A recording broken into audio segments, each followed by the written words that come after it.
Hola chicos, hoy vamos a analizar el diseño de compensadores de adelanto basado en la respuesta en frecuencia. Para esto, primeramente debemos recordar algunas características frecuenciales de un sistema. Una forma de analizar la respuesta frecuencial de un sistema son los diagramas de Bode, que constan primeramente de una parte de magnitud que nos indica la magnitud de una señal sinusoidal a la salida del sistema cuando ésta se excita con otra señal sinusoidal. En cuanto a la magnitud, que quiere decir que en algunas zonas puede haber amplificación y para otras frecuencias, por ejemplo, tenemos una atenuación de la señal sinusoidal. Entonces, en base de ir variando la frecuencia de la señal, tenemos distintas amplitudes a la salida y es lo que vamos graficando en la magnitud de Bode. Y por otro lado tenemos la gráfica de fase que nos indica el desfasaje entre la entrada y la salida del sistema para distintas frecuencias de la señal de entrada. Con esto nosotros podríamos caracterizar la respuesta de los sistemas y definir la estabilidad del mismo a partir de la función de transferencia de lazo abierto de un sistema retroalimentado. Entonces surgían ciertos parámetros que definían justamente si el sistema de lazo cerrado sería estable en base al análisis de los diagramas de Bode de la función de transferencia de lazo abierto. El primero era el margen de fase.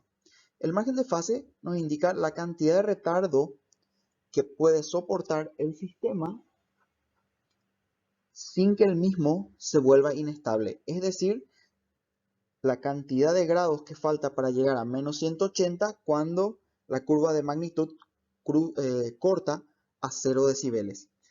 En 0 decibeles hay que recordar que el sistema era inestable si el diagrama de Nyquist encerraba al punto menos 1 en lazo abierto. Entonces básicamente lo que esto significaba era cuántos grados de retraso debería ocurrir en el sistema para que cuando el sistema tenga un módulo de 1, su fase haga que él envuelva al punto menos 1. En términos generales, significa la cantidad de grados de retardo que puede soportar el sistema sin desestabilizarse. Y por otro lado, entonces teníamos la frecuencia de cruce de ganancia, que es justamente la frecuencia a la cual el sistema corta a 0 decibeles, que nos define el margen de fase. Es decir, si yo quiero determinar el margen de fase de un sistema, voy a la curva de magnitud, veo dónde intersecta 0 decibeles y ahí observo cuánto le falta para llegar a menos 180 grados. Si esto ya está por debajo, o sea que es menor a menos 180, el sistema es inestable. Si es mayor a menos 180, el sistema es estable. El margen de ganancia es el recíproco de la magnitud de la función de transferencia de lazo abierto en la frecuencia en la cual el ángulo de fase es menos 180 grados. Es decir, el margen de fase, vamos a la curva el margen de ganancia, perdón, vamos a la curva de fase, vemos dónde intersecta a menos 180 y verificamos cuál es la amplitud del sistema en ese punto. Si es mayor a 0 decibeles, el sistema es inestable. Si es menor a 0 decibeles, es estable.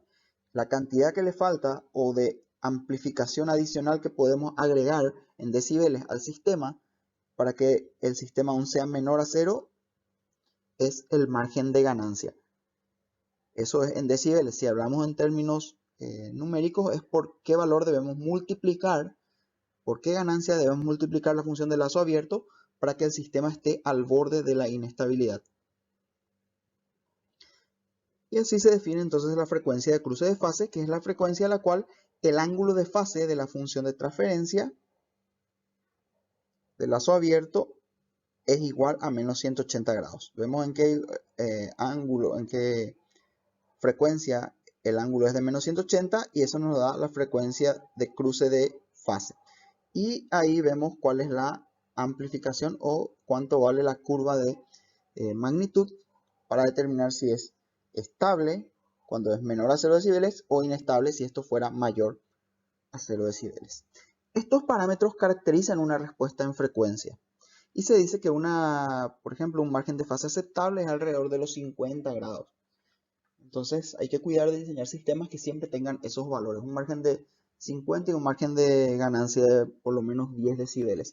Pero todo eso son criterios de diseño finalmente, que vienen de ciertas necesidades de los sistemas. Bien, dicho esto, pasamos al diseño de compensadores de adelanto basado en la respuesta en frecuencia. Los compensadores de adelanto en el dominio de la frecuencia se utilizan para mejorar la respuesta en frecuencia en términos de margen de fase y constantes de error estático en estado estacionario. Estos eran los errores de la constante de error de posición, constante de error de velocidad y constante de error de aceleración. Recordar que el error de un sistema en estado estacionario es inversamente proporcional a estas constantes, es decir, siempre buscaremos que estas constantes tengan el mayor valor posible, de manera a tener una respuesta aceptable en estado estacionario. La forma general del compensador es la que se muestra en pantalla, donde el compensador GCDS tiene la forma KC, agrega un 0 y un polo, el 0 en 1 sobre tau, el polo en 1 sobre alfa tau, con alfa entre 0 y 1, de tal manera a que el 0 aparezca primero y luego aparezca el polo.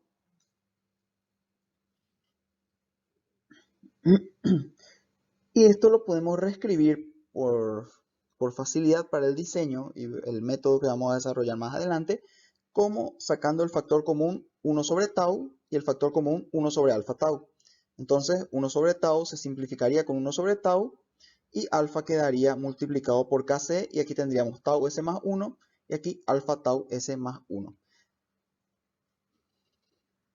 Lo cual nos da la respuesta en frecuencia, la función de transferencia sinusoidal que vemos en pantalla, donde el término que nos interesaría en cuanto a sus variaciones frecuenciales es este término que está marcado, y el Kc por alfa sería un término de ganancia que nos ayudaría esto a, mientras más grande el valor de alfa, o Kc por alfa en realidad, el producto de los dos, mejoraríamos las constantes de error estático del sistema.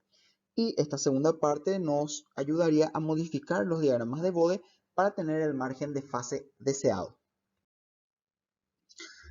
Analizando la parte que cambiaría el diagrama de Bode del sistema, vemos que el diagrama polar del sistema, el que se muestra en la figura, empieza cuando omega es igual a 0, vemos que empieza en 1, ¿sí?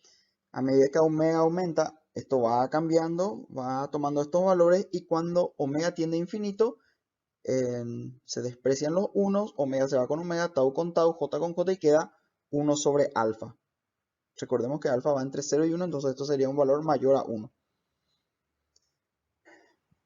Si nos fijamos aquí, la contribución angular de esta parte de la función de transferencia empieza en 0 grados, luego va incrementándose, ¿sí? Recuerden que esto es, la fase es el ángulo de este vector, que vamos a ir trazando a cada uno de los puntos.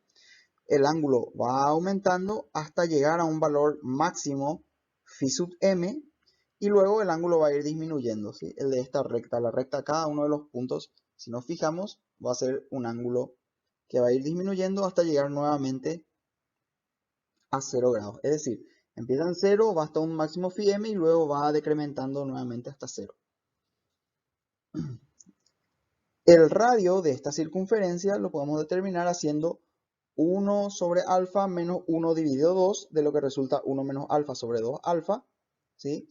Y la distancia desde este punto a este punto la podemos hallar como 1 más 1 menos alfa sobre 2 alfa, que resulta en 1 más alfa sobre 2 alfa. Entonces, con eso tenemos todos estos términos y podemos calcular el mayor ángulo que puede contribuir al sistema phi sub m en base al análisis de este triángulo rectángulo, que se puede obtener como que el seno de phi m es 1 menos alfa sobre 1 más alfa.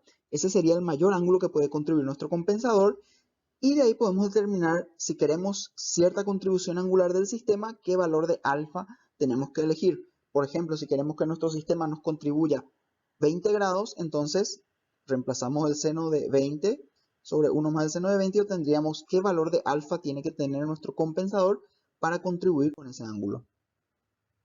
Si analizamos el diagrama de Bode del sistema, vemos que el sistema empieza en 0, luego aparece en 1 sobre tau el 0, luego en 1 sobre alfa tau aparece el polo y tenemos esta aproximación asintótica, o sea que básicamente va a 0, va subiendo y luego va aumentando. Esto nos da la característica, esto es un filtro pasa alto, es decir, aumenta el ancho de banda de nuestro sistema y amplifica las altas frecuencias comparados con las bajas frecuencias.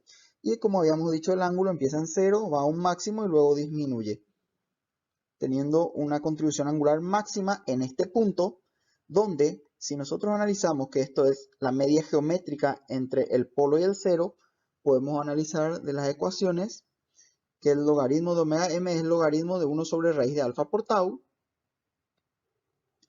de donde podemos despejar la frecuencia a la cual ocurre el máximo de contribución angular, que es 1 sobre raíz de alfa tau. Es decir, omega m, la frecuencia donde ocurre la máxima contribución, la obtenemos a partir de alfa y tau. Si alfa ya la obtenemos a partir del valor máximo que queremos del ángulo, de aquí podremos obtener el valor de tau para tener esa máxima contribución en este punto omega deseado. Solo que hay que fijarse que en realidad aquí la contribución también se tiene una amplificación de fase. Hay que recordar que en los diagramas de Bode, si yo agrego esto en serie con un sistema, el sistema me agregaría una amplificación de 20 logaritmos de 1 sobre raíz de alfa en este punto y me contribuiría con este ángulo. Esas características pueden ser aprovechadas justamente para mejorar el margen de fase de mi sistema. Pasemos ahora a analizar nuestro compensador basado en la respuesta frecuencial del sistema. La topología de compensación es la de siempre, la que utilizamos un compensador en serie, entonces quiere decir que el diagrama de Bode de GC se le sumaría al diagrama de Bode de G en cuanto a magnitud en decibeles y fase. El proceso de diseño inicia con el paso 1, que es para el sistema de la figura, suponer el compensador de la forma que habíamos mencionado, denominar a Kc por alfa como una K mayúscula, definir G1, o sea que una nueva función de transferencia de lazo abierto como K, esta K de Kc por alfa, por la función de transferencia de mi sistema cuyo comportamiento en frecuencia deseo mejorar, y determinar así el valor de K que satisfaga el requisito sobre constante de error estática. Recordar que las constantes de error estática eran el límite cuando Gc por G, cuando S tiende a 0 de Gc por G, entonces de ahí podríamos obtener el valor y nos quedaría, cuando esto tiende a 0, su contribución es 1 y la ganancia K vendría a multiplicarse por la constante de error anterior. Entonces ahí podemos seleccionar qué tanto queremos mejorar esa constante de error. Usando ese valor de K, determinado para cumplir el valor de constante de error estática, debemos graficar el diagrama de Bode de G1, ¿sí? La nueva función G1 que es K por G, la planta anterior, y calcular el margen de fase que tiene ese sistema. Es decir, si esto fuera G1, aquí tenemos su magnitud, su fase, vemos el punto, la frecuencia de cruce de ganancia y vemos el margen de fase que tiene. Si el margen de fase no es el que necesitamos, entonces debemos seleccionar y determinar cuánto margen de fase tenemos que agregar, cuántos grados tenemos que agregar en este punto para mejorar el margen de fase. Supongan que aquí tenemos un margen de fase de 10 y nosotros necesitamos de 20, entonces tenemos que agregarle algo al sistema que me sume 10 grados más en este punto para mejorar el margen de fase. Entonces el segundo paso es determinar el margen de fase. Entonces, con eso podemos determinar el ángulo que necesitamos contribuir en ese punto para lograr el margen de fase deseado, como el margen de fase menos el margen de fase anterior, que es el que calculamos en el paso anterior, más un factor de corrección que va entre 5 y 12 grados, por una aproximación que se está haciendo. Entonces con esto nosotros lograríamos más precisión y es el punto donde iríamos cambiando si es que no cumplimos con los requisitos deseados de margen de fase al final del diseño. Una vez que tenemos el ángulo máximo que necesitamos contribuir, determinamos alfa a partir de ese ángulo con la ecuación que habíamos analizado. Entonces 1 menos seno del ángulo que queremos dividido 1 más el seno del ángulo resultaría en el valor de alfa necesario para nuestro compensador. En el paso 5 entonces tenemos que tener en cuenta que dado que la nueva frecuencia de cruce de ganancia debe coincidir con omega m, ¿sí? Omega m es el ángulo donde yo tengo mi mayor contribución angular que calculé, es la que necesito. Entonces yo tengo que hacer que esto coincida con mi frecuencia de cruce de ganancia del sistema al sumar esta fase más esta fase.